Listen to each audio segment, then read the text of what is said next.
கடவுள் எப்ப நம்ம கிட்ட வருவாரு தெரியுமா? நம்ம பல துரோகங்கள், பல அவமானங்கள், பல கஷ்டங்கள், என்னடா வாழ்க்கை இது அப்படின்னு தோணும். இந்த வாழ்க்கை தேவையில்லை, என்னை ஏன் படைச்ச அப்படின்னு ஒரு கொஸ்டினை போய் நம்ம அவர்கிட்ட கேட்போம். அப்பதான் அவரு நான் இருக்கேன், நான் உன்னை பாத்துக்கிறேன் அப்படின்னு சொல்லுவாரு. இதெல்லாம் எப்ப நடக்கும் தெரியுமா? நீங்க உண்மையா இருக்கிறப்ப, உண்மையா கஷ்டப்படுறப்ப, உண்மையா அழறப்ப, நம்ம எல்லாமே பண்ணி நம்மள எல்லாரும் குத்துறாங்களே அப்படின்னு தோணும் தெரியுமா?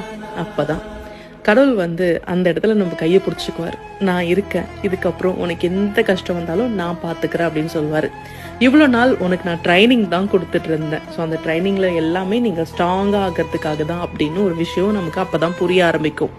எப்பயுமே கடவுள் நேராலாம் வரமாட்டார், நேராக நம்ம காதில் எதுவும் சொல்லலாம் மாட்டார். ஆனால் சில விஷயங்களை நம்ம கிட்ட சொல்லணுன்றதுக்காக பல கஷ்டங்களை அனுப்பி வைப்பார். அந்த கஷ்டத்தை எல்லாமே நம்ம தாண்டிட்டோம் அப்படின்னா நமக்கான நல்ல நேரம் பிறந்துருச்சுன்னு அர்த்தம்.